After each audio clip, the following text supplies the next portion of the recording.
Assalamualaikum warahmatullahi wabarakatuh.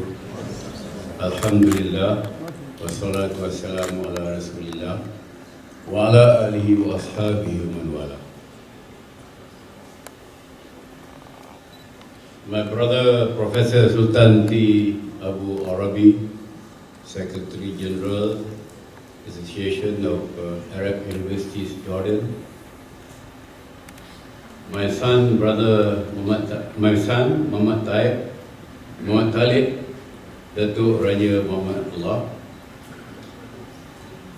Vice Chancellor of International Islamic University Malaysia, IIUM, Professor Dr. Abdul Aziz Balgun, distinguished guests, ladies and gentlemen. I am deeply honored to be invited to deliver the so-called keynote address at this august and prestigious conference this morning. I must thank the organizers for having invited me. I don't claim to be an expert, nor an intellectual, but based on what little experience I have, I think I can qualify to say a few words on a given topic. In this short address, I wish to touch on the topic, namely poverty alleviation programs, the role of education. In the course of this short speech, I will certainly make general reference to Malaysia and to my state, Pahang. I remember when I was in my early 20s, in the 1970s, so you can guess my actual age today. I read somewhere where the writer wrote that if you can afford to choose what you eat, what you wear, and where you stay, you're not poor. Unfortunately, I've forgotten who the writer was and what the title of the book was. The World Bank defines living in poverty as anything less than USD 190 a day. I submit that we should not be concerned with extreme poverty and moderate poverty, or absolute poverty and relative poverty. Whatever is the term and division given, it boils down to the simple term, poverty, being poor. The World Bank reported that in 2012, 902 million people, or 12.8% of the global population, lives below the poverty line. In 2015, there was a slight improvement where 702 million, or 9.6% of the global population lives below the poverty line. Again, I suggest that we should not be concerned with the percentage. Rather, we should be concerned with the number, because 702 million is a huge number. It means that despite some of us who are fortunate enough not to be poor, or who have been able to get out of the poverty cycle, outside there, in every part of the world, there are 702 million people who still remain poor and live in poverty. Several approaches have been employed to alleviate poverty. In the Malaysian context, the approaches included dynamic economic transformation program, creation and strengthening of social safety net, and giving and providing education to all the children. In 1956, when Malaya then was in a state of self-government, the government embarked on a big-scale opening of land schemes, placing the landless people in them. An agency, Federal Land Development Authority, or FLDA, was established by the government to undertake, oversee and manage these so-called FLDA land schemes. From 1956 until 1990, FLDA has opened up 323 FLDA settlements comprising 837,843 hectares of land planted with oil palm and rubber, raising 119,293 Palda settlers who are the head of the household. These Palda settlements have managed to provide source of economic income to the settlers and the families who survive out of the poverty line. Several other agencies were established with the objective of helping out the farmers, livestock operators and fishermen who generally live at this moment outside of poverty. Big sums of financial allocations are provided to these agencies to fork out assistance in the form of subsidies to this group of people. Social safety net was available in Malaysia since independence in 1957. Social safety net here takes the form of social welfare services through which monetary handouts are given to the qualified and healthcare services at the government hospitals, which are highly subsidized by the government. These are all to help the poor. The Malaysian experience has shown that education is the most effective tool in alleviation of poverty. All along, the Malaysian government has been allocating 1/3 of the annual national budget for education. The allocation for education is much more than the allocation for defense and internal security. At all the three levels of education, namely primary, secondary, and tertiary, the government not only provides for the infrastructure and manpower necessity, but also provide for financial assistance to the poor and needy students. Study grants in the form of scholarships and study loans are made available to those deserving students through various agencies and organizations formed by the government.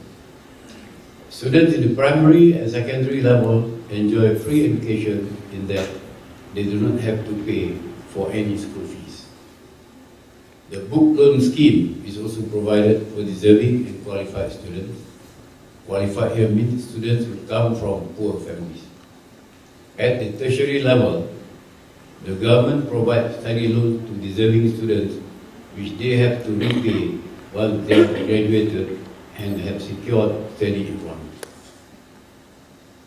At the secondary level, the government established the vocational school, and at the tertiary level, it established the polytechnics. This was to produce students who possess necessary skills once they join the work program.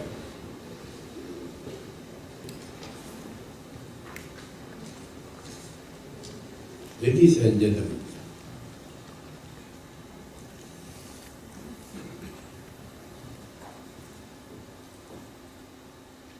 in the 1960s, 1970s, and 1980s, jobs or employment were waiting for graduates. I still remember my uncle, the first in my village to go to university, became the assistant district officer of one district in Pahang, ADO. ADO at that time was a very prestigious post. And ADO, a young ADO, can go to any house and ask for a girl's hand anytime. It was then in the third year when the post was waiting for him. Meaning to say, those days, the graduates did not have to bother to worry about being employed or unemployed. But after the 80s, 90s, things became different.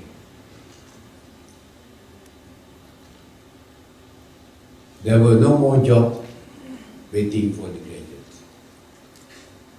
Now, this has got to do with the increase in population, I believe.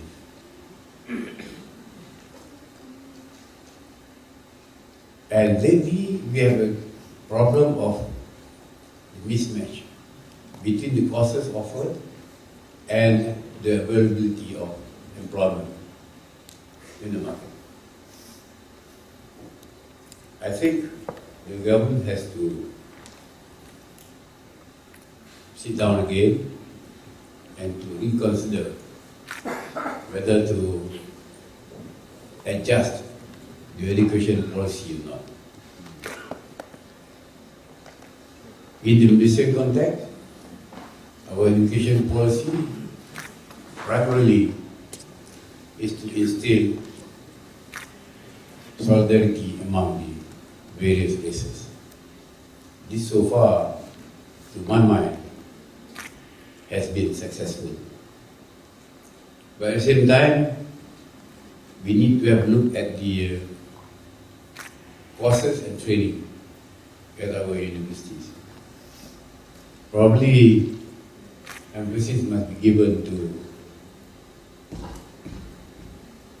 giving soft skills to the students and also to the graduates. And I suggest that these undergraduates who are unemployed need to be sent for retraining. The retraining can take the form of attaching these undergraduates to the various government agencies, organizations, and also in the corporate sector, perhaps by giving them a certain amount of allowances so that they can get further skills, acquire further skills, and at the same time, they are not considered to be jobless. But whatever it is, there is no denying that education is the key towards overcoming poverty. There are so many cases, a lot of people like me. I still remember very well.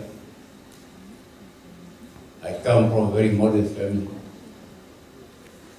When I was in school, I had 2 sets of uniform, school uniform, pocket money of 10 cents per day, 5 cents for 1 nasi lemak, a small packet, and 5 cents for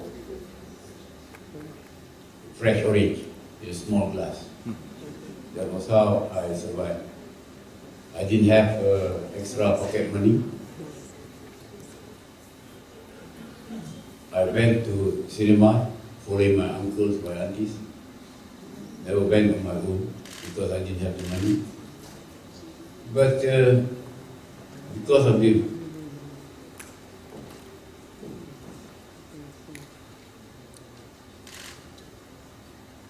my grandmother and my father having the what we call the vision, being far-sighted. They sent me to school, English school, and then up to university. And Alhamdulillah, here I am today. Just a kampung boy, grade 2. But what I see that's really missing in our system now is the inculcation of values, positive values. And I think this needs to be addressed also by the present government. Now, all this that I have spoken about, I'll bring it up to the whatever that avenue is open to me. Perhaps in the government party Supreme Council meeting later on. We can see so many people who were not that well off before have come up in society. They managed to be so mobile in society, and many have occupied big positions, small positions in the political circle, in the government administration, as well as in the business circle, including the corporate sector. This is all due to the fact that the government has been giving so much importance on education. Now, with regard to Pahang, the state government has done a lot to assist students so that they can go up to the universities, get their degrees, and then later on serve the people in the government as well as the private sector. In 1983, the then Chief Minister of Pahang, who is presently the Prime Minister of Malaysia, Dr. Najib Tun Razak, formed the Pahang State Foundation with a launching grant of 1.5 million at that time. The objective was to assist all students at all levels financially. I am happy to announce that from 1983, with launching grant of 1.5 million, we have gone so far. For example, our budget in 2015 was 134.4 million ringgit this year. And for this year, 123.98 million ringgit this year. That was the budget from 1.5 million in 1983. And presently we have 70,000 acres of land planted with palm oil. Those days, the income of Pahang State Foundation came from the timber concession given to Pahang State Foundation and then handed out to the highest bidder. That was the sole source of income at that time. But now, we have 70,000 acres planted with oil palm and 30,000 acres from land bank reserve. From 1983 to 2016, the total amount of allocation given out to students was 1.08 billion ringgit, benefiting 1.29 million students. At the primary level, 55% of the students in Pahang are given scholarship. And at the secondary level, 59% of the students are given scholarship. That does not include the loans given to undergraduates at the university level. Ladies and gentlemen, I don't intend to go further because we are tied up with time. But I wish to cite some quotations from some famous persons like Ali Abid Talib, one of the companions of the Holy Prophet,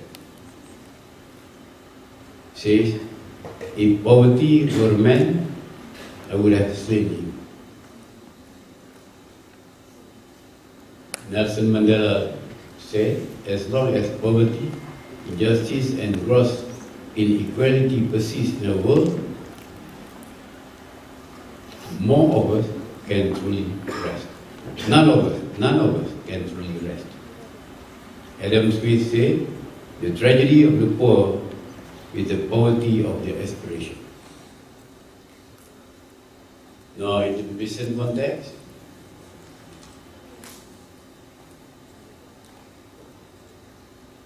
the figure shows that in the 1960s, over 50% people lived below poverty line.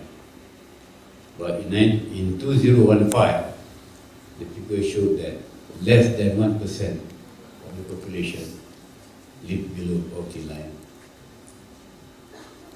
This is a very magnificent achievement, and I submit that this is due to the effort of the government to give emphasis on the various transformation programs, as well as the social welfare efforts, and most importantly, the education policy.